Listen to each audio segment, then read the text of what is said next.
Can everybody see my slides clearly? Yes, sir, it's visible, sir. Okay. So I begin my talk. The talk is entitled Gravitational Waves from a Fascinating Marathon to a Spectacular Sprint. The detection of gravitational waves is celebrated as one of the greatest scientific achievements of all time. The two observatories at Livingston and Hanford, which made these discoveries, have been declared as historic physics sites. In my talk, I'll try to justify that this is not an overstatement. General relativity is Einstein's relativistic theory of gravity. It is the epitome of mathematical elegance, conceptual depth, and most importantly, observational success. In Einstein's view, gravitation is synonymous with space-time geometry and mathematically described by the curvature or distortion of space-time. General relativity is given by Einstein's equations, which in words tells that matter tells space-time how to curve. Mathematically, these are a system of complicated 10 nonlinear partial differential equations, and in turn, space-time tells matter how to move. Any relativistic theory of gravitation must be consistent with the principle of special relativity, so the effect of gravity cannot be transmitted faster than light. If the gravitational field of an object changes, the changes propagate through space and take a finite time to reach other objects. This leads to the possibility of gravitational waves from Einstein's equations, just like electromagnetic waves from Maxwell's equations. So gravitational waves are freely propagating oscillations of the gravitational field. Physically, uniform gravitational fields can be transformed away by going to an accelerated frame. So gravity manifests as a gradient or a tidal effect. So gravitational waves are oscillating tidal gravitational fields which propagate out from the source. Gravitational waves were predicted by Einstein in 1916 as an important consequence of general relativity using an approximate form which is called linearized gravity. He gave the quadrupole formula in 1918, which is the analog of the dipole formula in electromagnetism, which tells us that the gravitational wave perturbation falls off as 1 by r, and it is given by the second time derivative of the quadrupole moment. Applying this formula to a system of mass m moving with a velocity v, the formula takes a very simple form, which when applied to two trucks separated by a couple of meters, rotating at about a kilohertz, essentially gives you a value of about 10 raised to minus 39. And Einstein, being a competent patent clerk, essentially realized that this must have a practically vanishing value in all conceivable situations. Such ripples would be vanishingly small and nearly impossible to detect. But for the next 50 years, there was a lot of confusion regarding the reality of gravitational waves. For instance, in 1922, Eddington pointed out that Einstein's linearized treatment does not apply for self-gravitating systems, and as a consequence, gravity waves could propagate at any speed you could imagine. Confusion was worsened by Einstein in 1936 when he wrote to Max Born. Together with a young collaborator, I arrived at the interesting result that gravitational waves do not exist. Fortunately, by the time the paper was published, he realized the error in his interpretation and retracted this claim. So the basic question was, do gravitational waves transfer energy, or are they merely an illusion because you're choosing coordinates which are wavy? It took 40 to 50 years for a conceptual framework to emerge without ambiguity if gravitational waves exist in general theory of relativity, and what are the properties they have in such a case. For almost 50 years, in the problem of generation of gravitational waves, instead of progress, there was theoretical regress. Whenever things are complicated, it always helps to look away from that particular problem, look sideways. And this is exactly what happened in 1957 at the Chapel Hill meeting, where Pirani, who was a postdoc of Hermann Bondi, pointed out that the tidal effect of gravitational waves is unambiguous and given mathematically by the geodesic deviation equation. And in the discussions which happened with Bondi in that particular meeting, the question about the physicality of gravitational waves was essentially resolved. This was important basically because this is what led to the quest of gravitational wave detection, because Joe Weber was at this meeting, and after this meeting he decided to go and build his bar detector and make an experimental search for gravitational waves. In parallel, the treatment of gravitational waves in nonlinear general relativity was pursued by Bondi and his co-workers in King's College and by Chandrasekhar in Chicago. So as I mentioned, in 1960, Joe Weber built his bar detectors. These detectors are resonant detectors, so they are narrowband detectors, and the sources he was looking for were violent events like supernovae. In 1969, he thought that he discovered gravitational waves and made a claim for gravitational wave detection. Unfortunately, other researchers could not reproduce his result. So in a sense, Joe Weber was a tragic pioneer of this remarkable research area, and it took almost another 50 years for the paradigm to shift. From bar detectors, we have now looked at laser interferometers. Unlike the narrowband detectors, the laser interferometers are broadband detectors, and this is very important, as you will see, because the sources one was looking for are not supernova but coalescing compact binaries, about which I will tell you in a few moments. Before moving ahead, let's try to look at the properties of gravitational waves in general theory of relativity. It is very easy to remember because the properties are exactly as for electromagnetic waves. The waves travel at the speed of light, they are transverse, and have two states of polarization, which are called plus and cross. They carry energy, angular momentum, and linear momentum away from this particular system, and they are produced by accelerated motion of masses, and there is quadrupole radiation. This is because of a fundamental reason that there is no monopole or dipole radiation, because these kind of radiations would be sourced by energy, linear momentum, and angular momentum, but these things are conserved. But there are differences. Gravitational waves propagate essentially unperturbed through space because they interact very weakly with matter. So therefore, you can look for gravitational waves from the heart of a supernova or from the beginning of the universe from the Big Bang itself. But the important point you have to keep in mind that the properties of gravitational waves, which I mentioned, can be different if your theory of gravity is very different. So eventually, after you detect gravitational waves, you will be able to test the correctness of Einstein's general theory of relativity also. The other important point you have to keep in mind is that paradigm shifts happen from inputs coming from other areas. And this is what happened from radio astronomy, where radio astronomy observations led us to what I call celestial clocks and subsequently to celestial dumbbells. In 1932, Chadwick discovers the neutron, and immediately Landau realizes that just as you can have white dwarfs, you can have neutron stars which are supported by the degeneracy pressure of neutrons. The next year, Bade and Zwicky say that neutron stars can be created as end states of supernova explosions. And a few years later, Oppenheimer and Volkoff show that just like white dwarfs, the neutron stars also have a mass limit. Today, we know that the mass limits are of the order of a few solar masses. Their radius is of the order of few 10 kilometers. These are stars at nuclear densities. How do you look for neutron stars? Nobody knew how to do that. But in 1967, serendipity played an important role when Jocelyn Bell, who was a graduate student of Tony Hewish, discovered the objects which we call pulsars. These are objects which are rapidly rotating objects. They cannot be ordinary stars or white dwarfs. They had to be rotating neutron stars.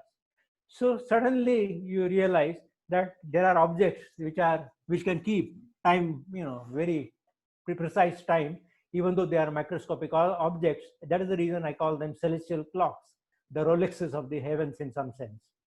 Once people discovered pulsars, there was a rush to improve the instruments and look for more and more pulsars. And this is exactly what happened when Hulse, again, who was a graduate student of Taylor, looked for the new family of pulsar and discovered a new kind of pulsar, which we call the binary pulsar 1913 plus 16. So this is a pulsar in a binary system. And by using radio astronomy techniques, you can reconstruct the orbit of this particular object. Just remember what you learn when you hear about the Bohr atom, that if you have an electron going around a proton, it will radiate and should sort of coalesce. That's exactly what is happening in this particular case. that if this system is emitting gravitational waves, it cannot move on a fixed orbit. It should really coalesce as time goes on, and the system shouldn't spiral onwards. This was sort of expected, and very accurate radio astronomy observations over 20 years essentially proved that that is indeed the case. The orbit is not a fixed orbit, but the orbit is an inspiraling orbit.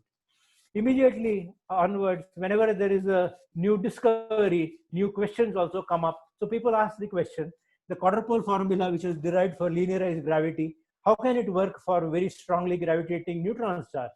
And this led to what I call as the new class of approximation methods to calculate gravitational waves in relativity, which played an important role in what happened later.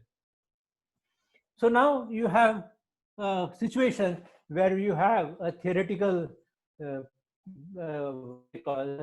theoretical formula, which is the quadrupole formula, and a physical object, which is the binary pulsar, 1913 plus 16. When you just put them together and ask what will happen to this particular object after many, many years, you will realize that in about 300 million years, this object will really coalesce. So immediately you are coming up with a conclusion that in the universe, there exists inspiraling binary neutron stars. They emit gravitational waves, which have a very specific profile, which we call chirps, for hundreds of millions of years before they coalesce spectacularly. Why is it chirping? Because it is falling inwards, so the frequency will be increasing with respect to time. And as it comes closer, the gravitational field is becoming stronger. So therefore, the amplitude will increase with respect to time. So this kind of waveform is called as the chirp waveform, and it is very characteristic of a binary particular system. So what is shown here is a system which is going to sort of come together and eventually sort of coalesce. So it is very simple to say that this is exactly what is going to happen. But then you ask the question, what will be the frequency when this object coalesces?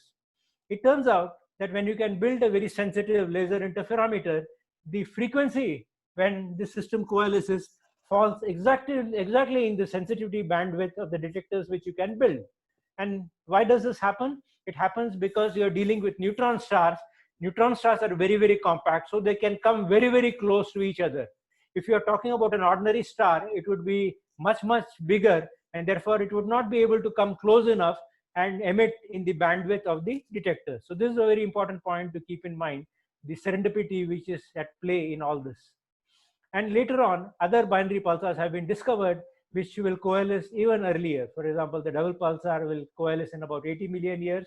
The other pulsar can coalesce in about 46 million years. So we are on the right track that we are looking in the universe, and we have objects which will coalesce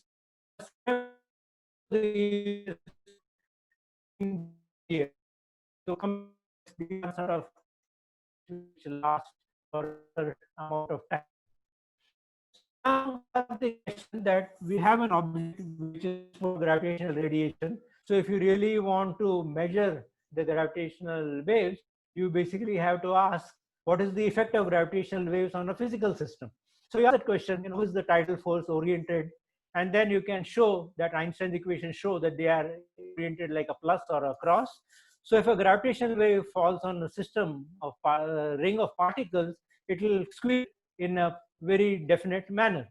So if you really want to detect gravitational waves, you should measure this amount of squeezing. That is exactly what you are challenged with. So to quantify this object, you define an object which we call gravity wave strain. A very simple idea. If particles are separated by a distance L, if the gravitational wave separates, tidally distorts it by an amount delta L, take the ratio of these two quantities. From this, it is very clear that for a fixed strain, if you have a very large system, the delta L will also be very larger, and therefore you should be able to measure it more easily. And therefore, to make a quantitative estimate that if you take the pulsar kind of system and put it in the nearest cluster of galaxies, how much would be the strain it will produce? You lo and behold, you find that the strain is of the order of 10 raised to minus 21 in contrast to 10 raised to minus 39 for a laboratory kind of source. So if you can build an interferometer which is of the order of a kilometer, the displacement you will see is of the order of 10 raised to minus 18 meters. This is 1,000th of a Fermi. So if you really want to detect gravitational waves, you really have to measure a very small strain or a very, very small displacement. To contrast this particular number, just ask what is the displacement which the Michelson-Morley experiment really measured? The answer is it's about a nanometer. So you can see that there is almost 10 orders of magnitude to sort of cross, and it's no surprise that the technology really required 100 years to really make the first detection of gravitational waves. Now, since the whole depends on interferometers, let us just recall what we learned in our master's degree about how an interferometer really works. So you have an interferometer, a laser beam, a splitter, two mirrors, and light going from this place being split and creating a fringe pattern here. That is what is sort of shown here.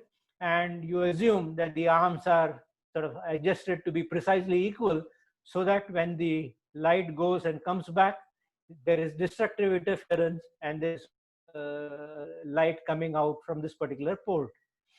If a gravitational wave falls on it, it moves the mirrors tidally. One mirror moves outwards, one mirror moves inwards. So there is a path length introduced in this particular path. So obviously the interference pattern is going to be disturbed. And this small photocurrent which you see here, if you can measure it, measure the presence of a gravitational wave.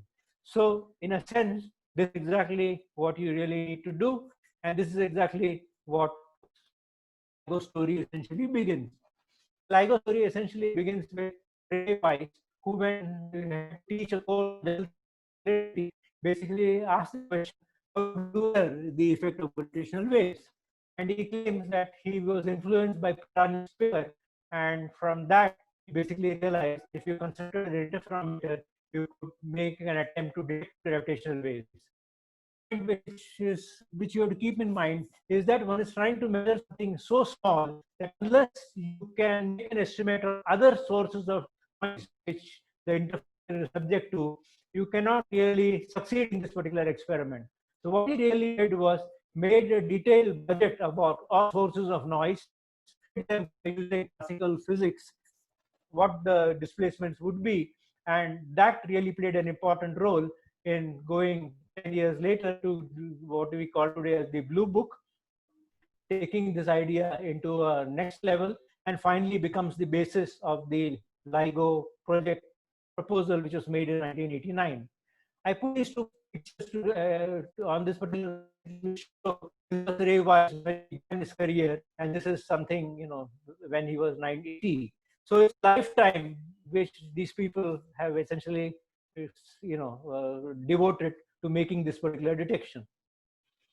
But as I told you, to go from Michelson-Morley experiment to the experiment which discovered gravitation, you really have to use every trick which you can come up with. For example, the interferometers test masses cannot be sort of fixed to the table. It has to be suspended because it has to be free.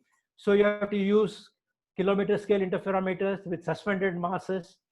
To increase the optical path length, you really use a Fabry-Perot cavity. So effectively, you are increasing the length of the filter by a factor of 100. And you use techniques like power recycling so that the power in the increase to improve the sensitivity at high frequencies. Techniques like signal recycling, device photodetectors, and putting all things together, you can measure not just the displacement between two fringes, but you can measure 10 to minus 11th of a fringe. So essentially, interferometer is acting as a transducer, converting the gravitational waves to a photocurrent, which is proportional to the strain amplitude. This is the basic principle. And when you really look at it very critically, you sort of realize that the small displacement which you can measure depends on the frequency at which you make the measurement. So what is plotted here is the power spectral density of the detector. And what you really realize is that at the high frequency, to achieve this particular sensitivity, you have to use high power lasers. At the mid frequencies, you are challenged by thermal noise. So you have to worry about coatings and the properties, etc. But the biggest challenge comes at low frequencies because the ground on which the interferometer is built really shakes by almost a nanometer, and you're trying to measure 1,000th of a Fermi. So what you really need to do is to damp all those oscillations. So you have to build super shock absorbers in some sense, and try to damp the oscillations by factors of 10 raised to 10. And that's exactly what you do by using a system of active and passive oscillators. So putting all these things together, you have a system so that there is no scattering which happens inside the beam tubes. So you have to build a very large and very high vacuum system. And then to control this particular system, you really need many control loops. So it finally involves instrument science at the frontiers of physics fundamental limits. And the important point, as Burley Berger, NSF persons basically said, every single technology they are touching, they are pushing, and there's a lot of technologies they are touching. Even in spite of the sensitive instrument, whenever you see a signal, you cannot be sure that you're seeing a physical signal, astrophysical signal, or somebody walking the next room. So what LIGO project decided to do was to build two LIGO interfaces in the US as possible, so that if you saw a signal here and here, only then you would believe that you are seeing an astrophysical signal. In addition to that, they did an overkill in the Hanford detector. They put two detectors in the same beam tube. So LIGO project essentially consists of two sites and three detectors. You have to monitor all sources of noise which happen at these particular detectors. So you put many physical environmental monitors. And the whole trick, as I said, is to see a coincident detection. Since the light travel time between these two detectors is about 10 milliseconds, within 10 milliseconds, you should see a signal in both these detectors. Only then you would think of it as an astrophysical signal. There is a third detector, which is the European detector, which is built by the Italians and the French. This is the Virgo detector, which is a slightly smaller. The important point is this is a group of very talented instrument builders, and they came up with this instrument. And finally, therefore, you had a remarkable experiment in place. The experiment was so challenging that it could not be done in one particular stage. The strategy was twofold. You first build an initial instrument to prove that all that you are claiming will happen. It did not make any particular detection. And then you sort of realize that what you are measuring are amplitudes. Amplitudes fall as 1 by r. So if you make the instrument, let's say n times more sensitive, you can see n times further, but the volume you will cover will be n cube. So the number of events will scale as n cube. So therefore, after the initial instrument, you decided to build an instrument which is 10 times more sensitive, and this is called the advanced LIGO. And the kind of sources, as I told you, we want to look for are coalescing compact binaries, and for that, the fact that these are broadband detectors will play a very important role. Now, having had one challenge, we now go to the next challenge, and the next challenge is, how do you model the sources? How do you compare the source strengths which happens there? So then it turns out that the gravitational waves are very weak signals compared to the noise of the detector.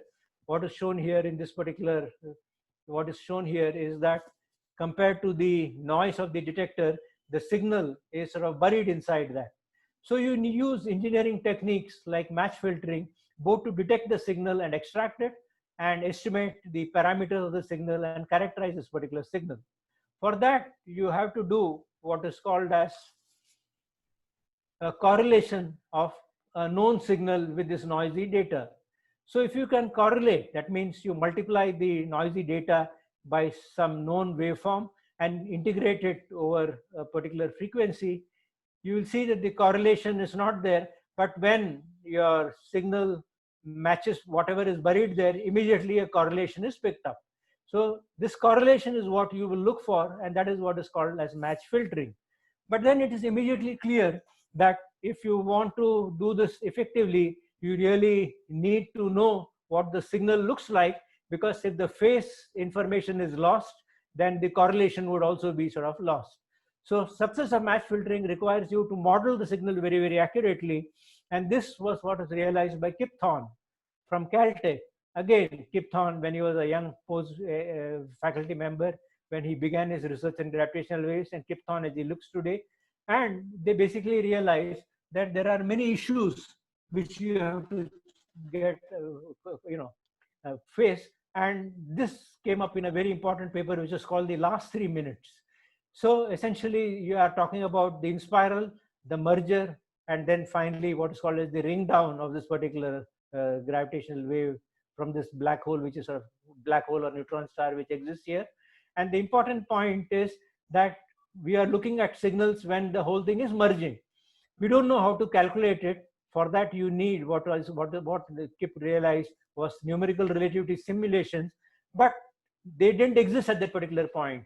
So what you really needed to do was try to do what you could, and that was to deal with the spiral part.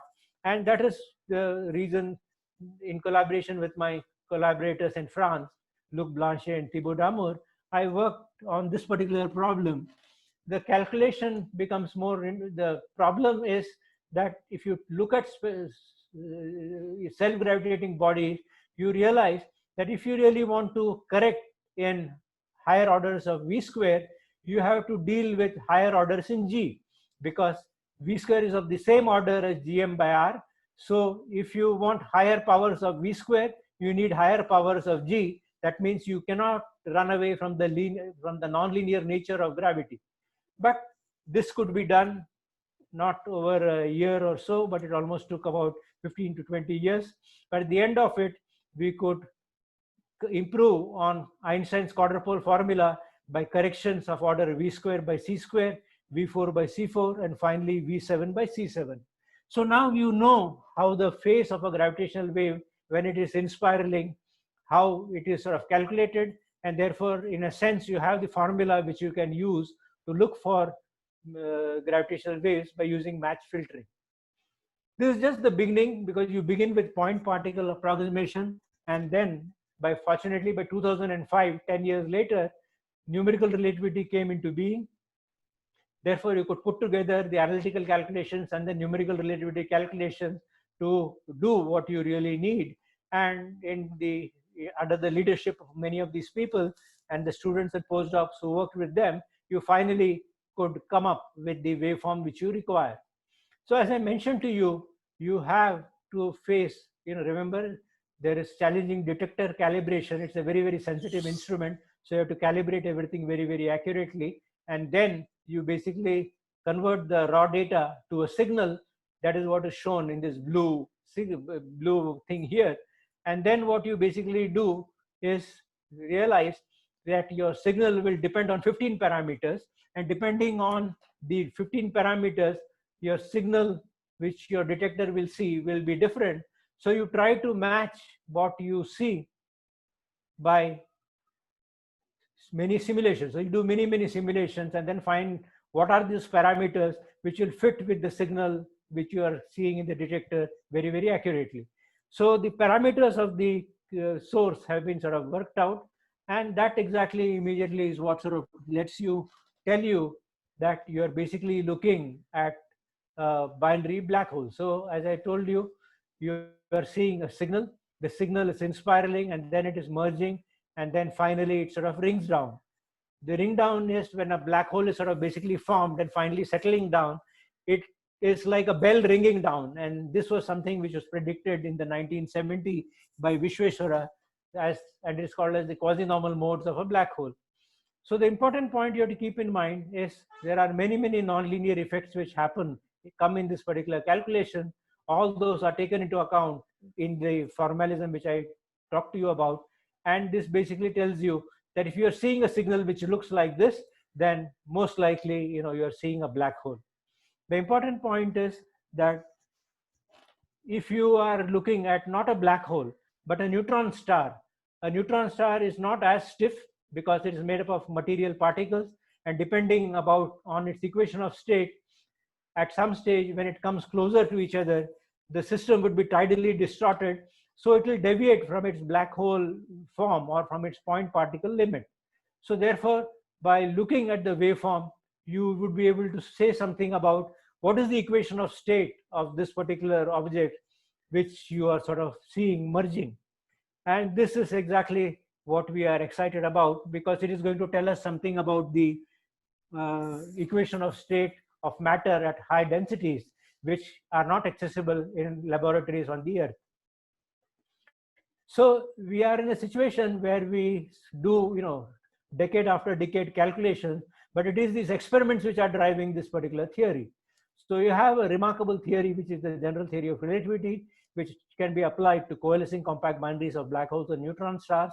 And this theory underlies the efficient, sophisticated data analysis infrastructure, which uses state-of-the-art computing so that the template banks can be constructed, Bayesian methods can be used, the detection can be made, alerts can be sent to electromagnetic observers, and then you can estimate the parameters both by using very rapid online programs and offline. And finally, as I said, once you can characterize this gravitational wave, you should be able to test gravity itself eventually. So you can see here that all this really could not have been done 50 years back. Everything which I'm talking to you about, the technology, the computing, the programming facilities which are available, the statistical methods which can be implemented very fast, all that essentially is why it required 100 years to get to this particular detection.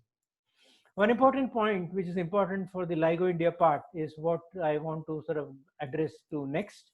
If you ask the question, what is the antenna pattern of a single detector, then you realize that a single detector is sensitive over most of the sky. So a gravity wave detector is like a ear rather than an eye, because from you can hear things from rather more directions. It's less directed. So how do you use gravitational waves? So you cannot use a single detector. You basically require a global network of gravitational wave detectors if you really want to localize the source. And how do you do that? You basically do that by triangulation, exactly as the cops do when they really want to know from which mobile phone a signal is basically coming. Because if you really have one detector, the signal, if you know when the signal arrives, the signal could have come from anywhere on a sphere. But if you have two detectors, it should have appeared on a particular circle in the sky. So if you have more detectors, obviously you have to look at the intersection of these particular circles, and from that you will be able to locate where the source, which is the source from which portion of the sky the signal is really coming from. So a network of detectors is very, very important for detecting gravitational wave localization, and that is exactly what we do. So this essentially was my pedagogy of gravitational waves. Now I finally get to the detection of gravitational waves. The detection of gravitational waves happened during the first observational run, which began on September 12th and lasted for about 4 months. And just is to sort of emphasize, this is the work of a very large collaboration. The idea of having a large collaboration to look for gravitational waves was the idea of Barry Barish, who was a high energy physics person. And therefore, I should mention that whatever I'm going to talk about from now on is it's not a personal work. It is the work of more than 1,000 people from the LIGO and the Virgo collaboration. Just 2 days after the interferometers were turned on, the two LIGO observatories at Hanford and Livingston detected a coincident gravitational wave signal. As I mentioned to you, the signals arrived at the two detectors within 7 milliseconds, and it was a very strong signal with a high signal to noise ratio. That is what is shown in this particular view, where you have the Hanford detector. It is quite quiescent, and suddenly you see over a very short time, there is a signal in this detector, slightly staggered signal in the other detector within 7 milliseconds. So you basically are saying that I have these two detectors. If I move it by 7 milliseconds, do the signals coincide? Indeed, that is what you broadly find. And then, as I told you, you can construct the parameters of this particular signal. So theoretically, you can use general theory of relativity and reconstruct what the signal would look like. So that is what is shown in this particular two panels. And then when you subtract the theoretical signals from the observed data, what is left is essentially noise.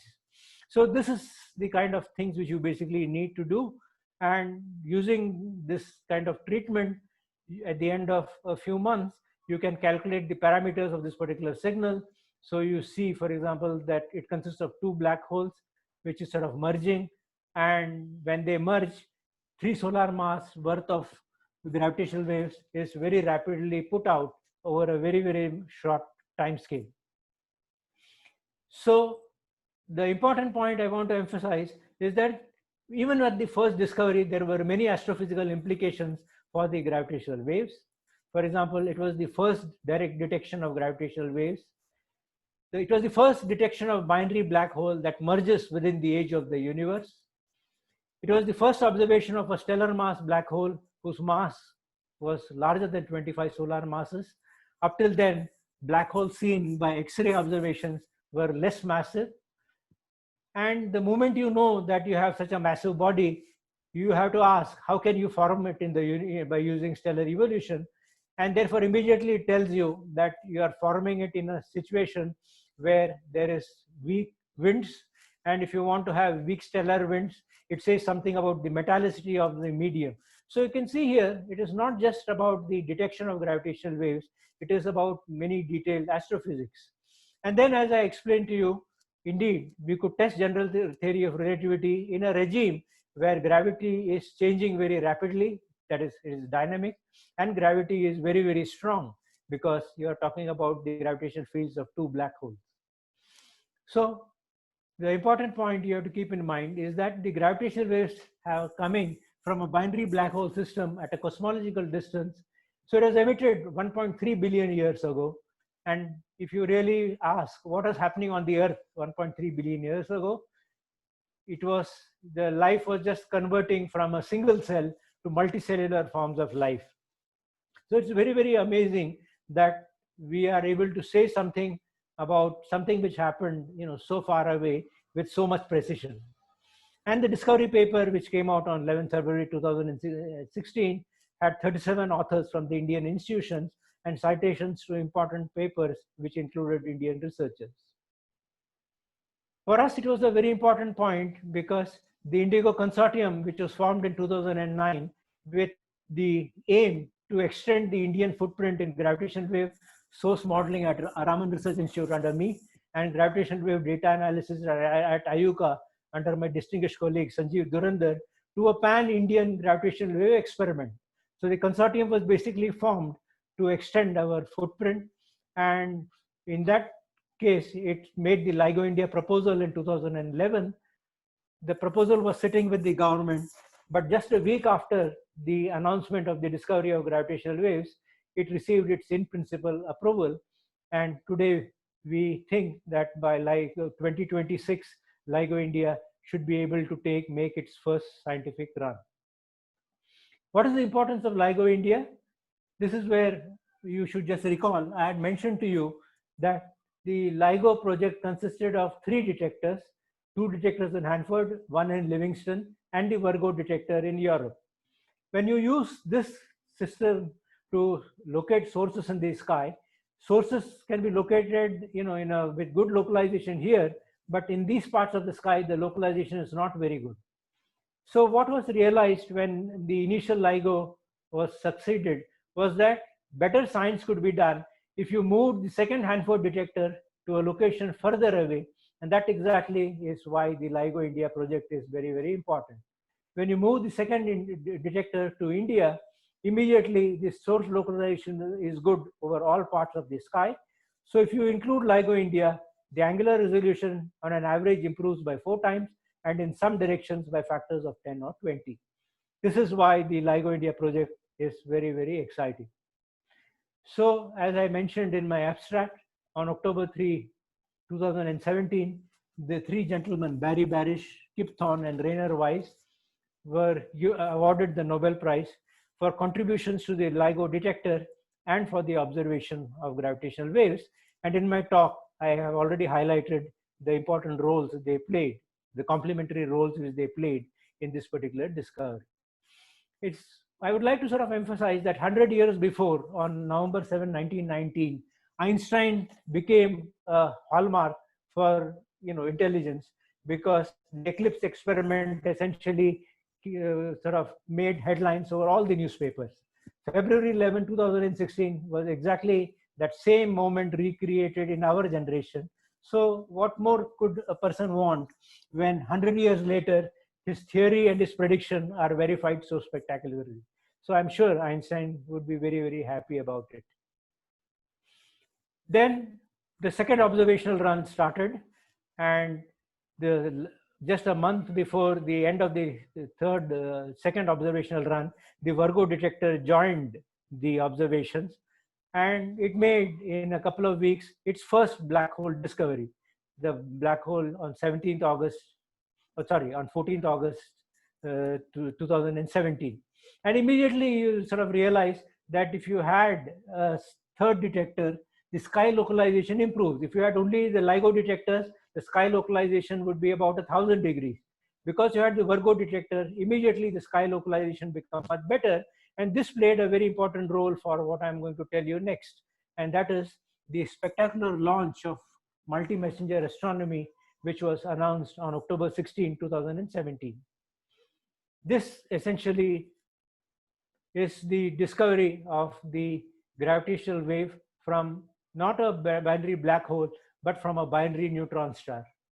So you can see here, in this particular case, you really see the inspiral sort of ramping up, and that essentially is the formula which I showed you is what fits this particular profile very, very accurately. It fits it even more accurately, as I will show you in a later slide. So now we are looking at gravitational waves from two neutron stars, but the exciting thing is what in next slide. The LIGO detectors are seeing this signal, but something else was happening with another detector, which is a gamma ray detector, which is the Fermi detector. The Fermi detector, the gravitational wave signal landed, and just about 1.7 milliseconds afterwards, the Fermi gamma ray observatory sees a particular signal. Now, the question is, are these two signals, because they are coincident in time, are they really related or they are not? This is the question you would like to answer. And for that, the sky localization is very, very important. And as I told you, because of the fact that we had three detectors, the sky localization for this particular source is much, much precise than for the other earlier sources. So we could pass this information to our astronomical friends, and immediately 10 hours later, a optical telescope called the SWOPE telescope in Chile at the same region of the sky finds an optical emission. Once it finds an optical emission, 5 other observatories also confirm that they are also seeing something from the same region in the sky. So immediately you sort of realize that you have radiation from the same region in the sky. So this gamma ray radiation and this optical and the gravitational wave radiation are coming from the same object or from the same region in the sky. So this is really what we call multi-messenger astronomy. We had 70 observatories and more than 100 instruments trying to look at the same region in this particular sky, including 3 Indian instruments, the X-ray instrument XtraSat, the radio telescope GMRT, and the Himalayan Chandra telescope, which is the optical telescope. So all these optical facilities looked at the same region in the sky, and essentially one realizes that you are seeing gravitational waves, but then because of those alerts, radiation in different wavebands can be seen. The X-ray radiation comes after 9 days, the radio after 16 days, and so on. So this essentially is what was the multi-messenger observation of a binary neutron star merger. This paper had 950 institutes, 48 follow-up groups, 70 observatories, 100 instruments, and about 3,500 authors. So you can see this was the big challenge. For 2 months, keeping a secret among 3,500 people was not a simple challenge.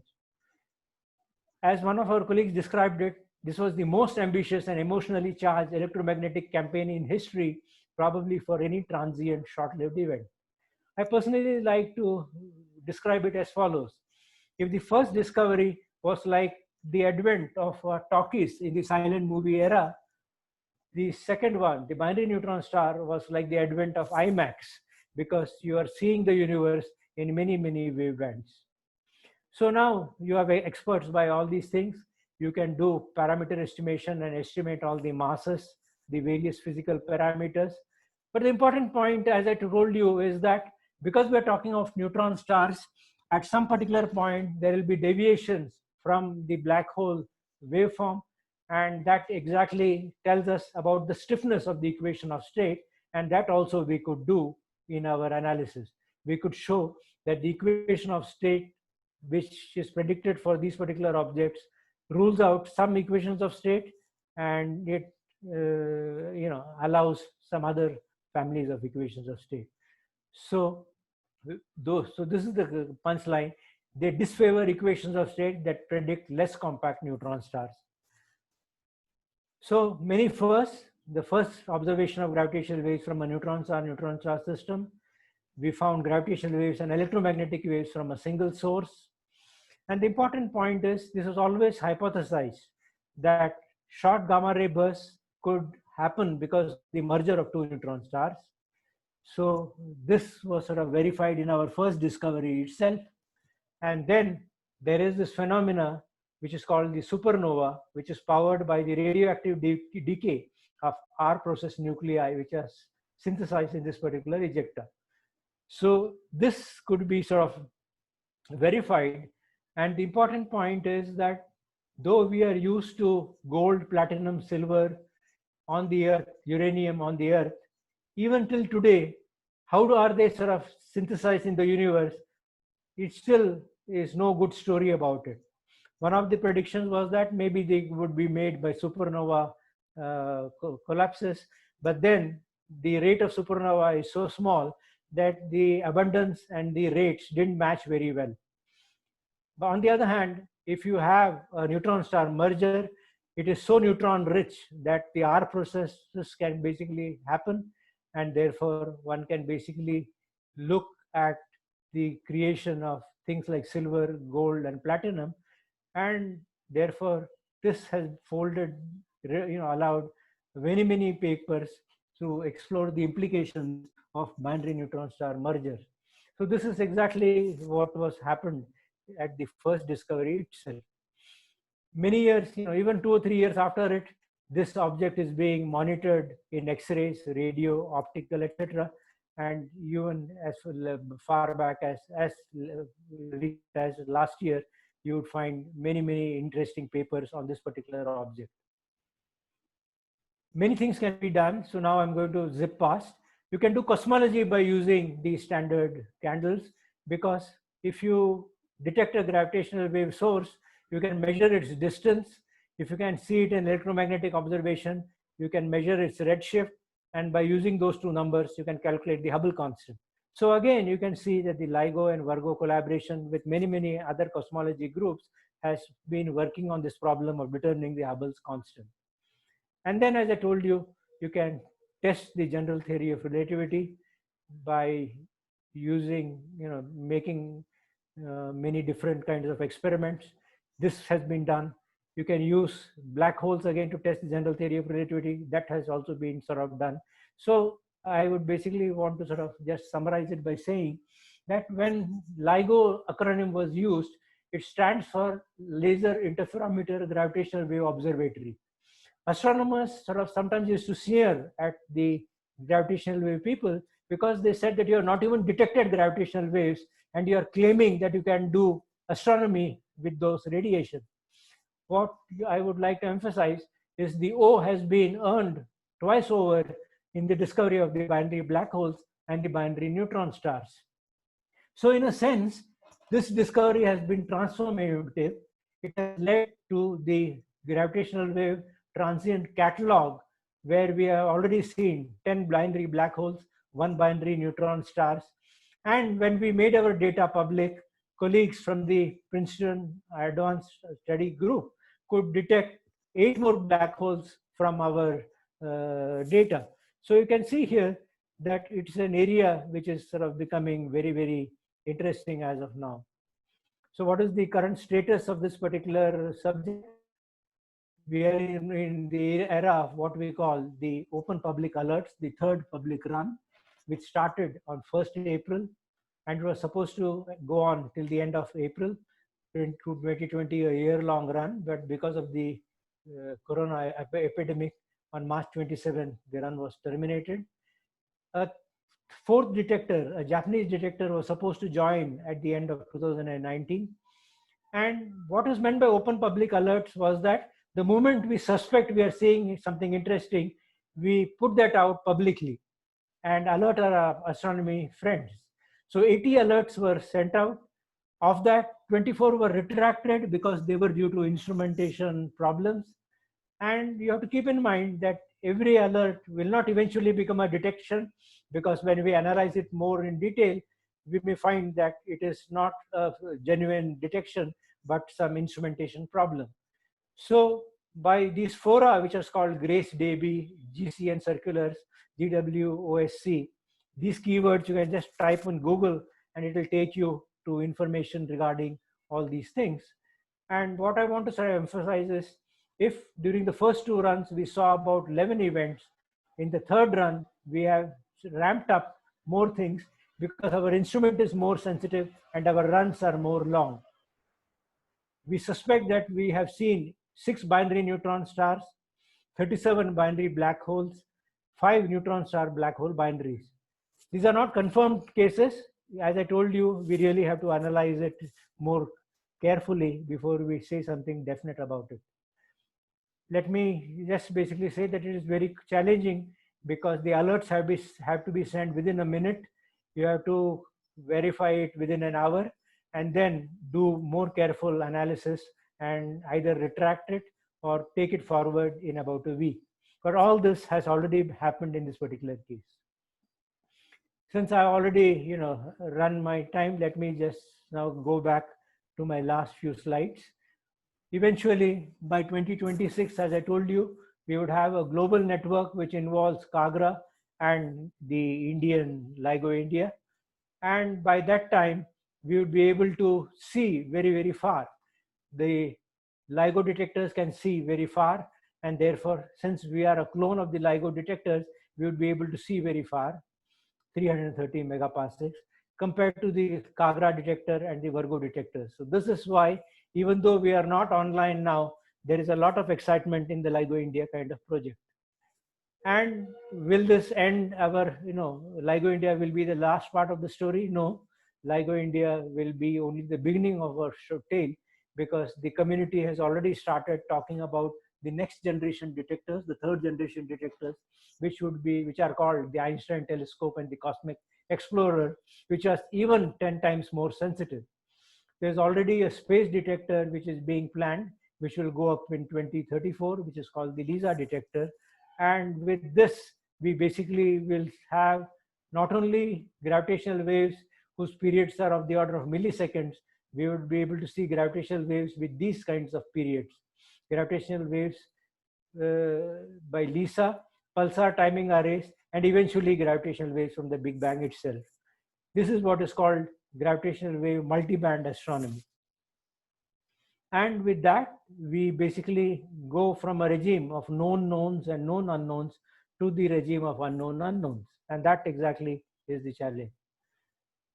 So to conclude, with advanced LIGO, we achieved the technology to make the first direct detection of gravitational waves 100 years after Einstein predicted them. This is what I call the marathon. The marathon ended with the well-deserved Physics Nobel in 2017. And as I emphasized, we have also corresponding progress in the two-body problem in general theory of relativity and the related data analysis, so that we can detect gravitational waves, characterize them, and begin to test general relativity in the regime where gravity is dynamic and strong. A new astronomy was ushered in by the neutron star discovery, and this is what I call as the sprint, because it happened very quickly.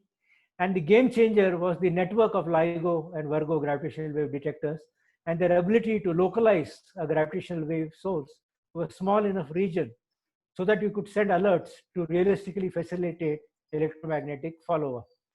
And importantly, this will be facilitated when KAGRA and LIGO India join the global network. So the other point I emphasize is, even at its first discovery of gravitational waves, we have found new insights into astrophysics, cosmology, and fundamental physics, which were assessed to be feasible, but they have already sort of emerged. And remember, these kind of insights is not possible by the standard electromagnetic astronomy. So in a sense, it is something which can only come from gravitational wave astronomy. So my last punchline, the first faint strains of gravitational wave symphony essentially heralds the dawn of a new astronomy.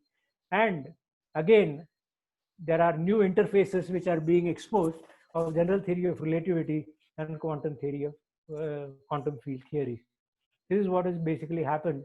So even though people like me have ending their run in this particular area, for younger people, I would just like to say that you should really come and decipher the universe using gravitational wave observations and multi-messenger astronomy, because each of these blobs which I've shown here is a discovery waiting to be made, and a discovery which eventually could lead to a transformative change in our universe. Sorry for running over my time, but as you can realize that covering 100 years in 1 hour is a challenge, and it's not very easy to live up to it. So thank you for your kind attention.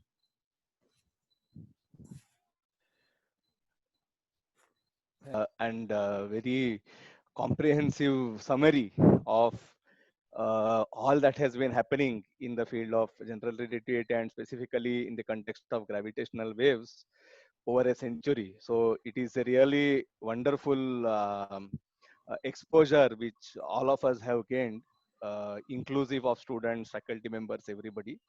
Uh, I would like to open the session for questions from participants. Anyone who has any question can feel free to raise the hand, unmute, and ask the question. Session is open for questions, please.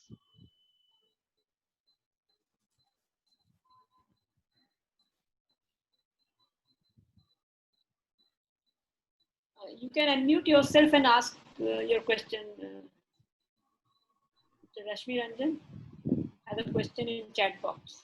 Oh, I see. Okay.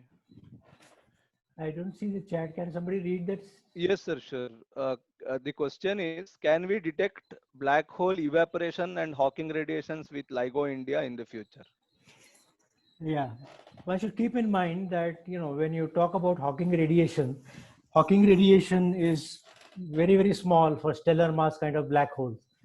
Hawking radiation is significant for what they call microscopic black holes.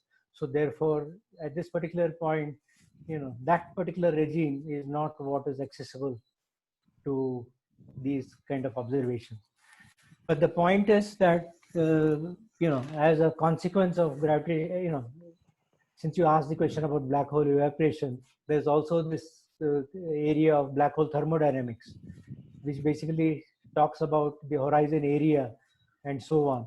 So maybe, in tests of gravity, we can try to look for the signatures of the horizon increase and so on.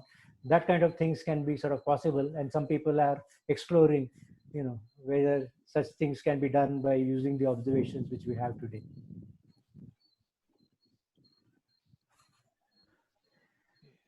Thank you, sir. There is one more question on the YouTube live stream, actually. This is simultaneously being streamed live on YouTube. So the question is, what are the future programs in development of LIGO project in India, and where can it be done? And what other detectors are used to assist LIGO? I suppose the question is in the Indian context. Okay, so, as I said, currently the LIGO India project is a project which is spearheaded by 3 lead institutes in India: the RRCAT in Indore, the IPR in Gandhinagar, Ayuka, and the DCSCM, which is building the particular detector. So these 4 institutes which are directly involved in setting up the LIGO India facility. But as I have explained in my particular talk, currently, we are also members of the LIGO scientific collaboration. So currently there are about 14 institutions in India where research on gravitational waves happen using the data which is currently coming up. Now, for example, therefore, if you really go to LIGO India at the IUCA place, it will list all these institutions where there are groups analyzing the data which is happening there. And by getting to spend a summer there or internship there, you can try to participate in the research which is happening currently. I just hope that in a little time, there would also be experimental facilities at these lead institutes where you can go and actually participate in the experimental aspects of this particular program. Currently, at some small level, such things are happening at IUCA, and I hope that once the epidemic is over, people can really go there and also do kind of master's projects on things like interferometers, seismic isolation systems, and so on. So I would just point out the students to either the LIGO India site at IUCA or the Indigo site, which you just Google Indigo gravitational waves, you would find information of such activities in these two websites. Thank you very much, sir. There is one more question from Tirthankar Saikia. He asks, as seen in the detection data, we saw how the gravitational waves are detected faster than gamma rays and other EM waves. So does this imply anything about speed of gravitational waves, or what is the physical reason for this? Yeah. So you should, as I mentioned to you, one should keep in mind that to get the electromagnetic radiation, some other things have to basically happen. The gravitational wave, the gravitational collapse happens, the merger happens, gravitational waves are emitted, a strong burst of gravitational energy, pushes the medium around this, and this medium, in the medium, some relativistic motion happens, and that relativistic motion is what leads to this gamma ray radiation, which you basically see.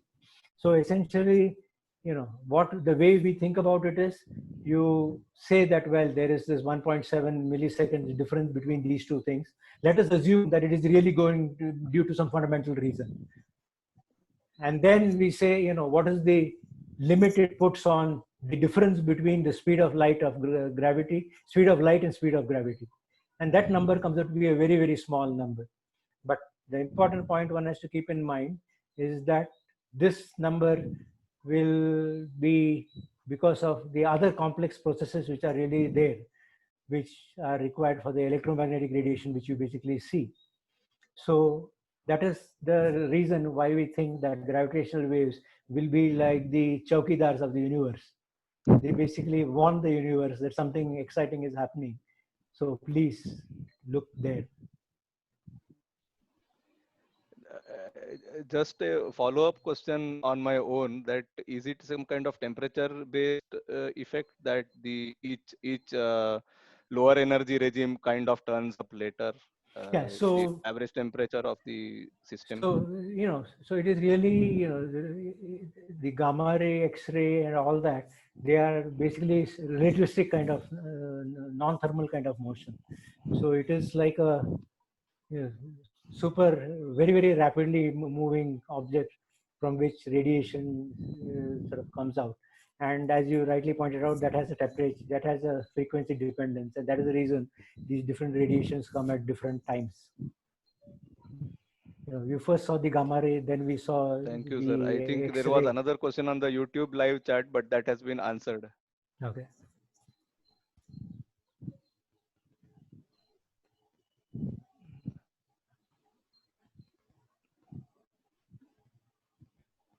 Hello. Yeah, go on. Yeah, sorry. I'm sorry. I had some connection issues. Yeah. There's one more question. Yes, one more question. As the space debris are increasing day by day, is this going to affect the detector observation? I suppose this is near Earth kind of question.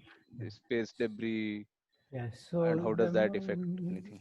One thing one should keep in mind is, on the one hand, it took many things become very, very difficult because the gravitational interaction is very, very weak. Gravitational interaction is 10 raised to 39 times weaker compared to the electromagnetic interaction. So that is the reason any effect which you calculate for gravity is correspondingly always much weaker. And that's the reason it is much more challenging than the electromagnetic thing. But there also is works in our favor, that we are not, the whole universe is almost transparent to us because of the fact that, nothing really, which is the reason why, we can see what happens in the heart of a supernova, whereas the electromagnetic radiation would be scattered multiple times, etc. So my first answer is the debris would be much less of a problem for gravitational waves than for other things. Sir, Yeah, go ahead. thank you for the talk, sir. So I wanted to ask, you solved the Einstein's equation in no source region, and that leads to gravitational waves. And you introduce a term in the metric tensor, h mu nu. So I wanted to ask that you said it is linearizing of the Einstein's equation. So I want to ask, and you neglect higher order terms. So what happens when you add up the higher order terms? How does it affect? Um, how does it affect? Yeah, I understand your question. I'm sorry, I was not clear enough. So let me sort of go back to that particular point. So as I said, Einstein calculated, Einstein's quadrupole formula was originally given by using linearized gravity. That means, you just assume that the space-time is our ordinary Minkowski space-time rather than, affected by gravity. But then the complicated formula which I showed you does exactly what you are saying should be done. What we really do is we keep terms in g, g square, g cube, and it turns out that depending on what accuracy you want in v by c, so many orders of nonlinearity you have to take into account. That is the reason, for example, to calculate the waveform to v by c raised to 7, it almost took about 15 years. And the next order again is probably taken another 10 years. So every time you have to add more nonlinearities, more technical complications come about. And that was my last comment here, that after the discovery of gravitational waves from these binary black holes, people have realized that techniques which people use in quantum field theory, that is by using Feynman diagrams, etc., some of those techniques can be used to calculate, improve the calculations in gravitational waves. And just now, this week, there is a workshop happening in Potsdam to really look in detail on this particular problem. So that was my last comment, that the interface between general relativity and quantum field theory is being more vigorously explored. This is the start of Mark III approximation methods. So we, as I told you, when the binary pulsar was discovered, it allowed us to go to Mark II approximation methods. That was what was useful for making the discovery of gravitational waves. Now that we are seeing more and more such events and we need more accuracy, we need even more better accuracy approximation methods, and that will come from the interface of quantum field theory and general relativity, and that is what is happening right now. So whatever I did, 20 years back is it's not enough anymore. You really have to work 10 times harder now than before. Okay, sir. So just one more question. The polarization state of the gravitational waves. You said it's means one is in like perpendicular direction and one 45-degree to it. So is it really polarized that way, or it's an artifact of the coordinate we choose? Yeah, no. So what those diagrams show are the following. When you take Einstein's equations and then analyze them carefully, what you find is that when you analyze those equations and then you assume that the gravitational wave is traveling, let's say, in the z direction, the tidal fields are in the x and y, in the xy plane. The tidal fields are along the x, either with asymptotes along the xy axis or at 45 degrees to that. So that the physical effect which that causes is given by the geodesic deviation equation, and therefore it's not a coordinate dependent effect. So it's basically, the direction is given, and perpendicular that particular direction, there would be, if you put a ring of particles perpendicular to that, whatever you call as the xy direction, that would be one state of polarization. Because remember, once you have a circle, there's, what you call x, what you call y is your choice. So whatever you call x and y, the oscillations around that is what you will call one kind of polarization, and something 45 degrees to that you will call the other polarization.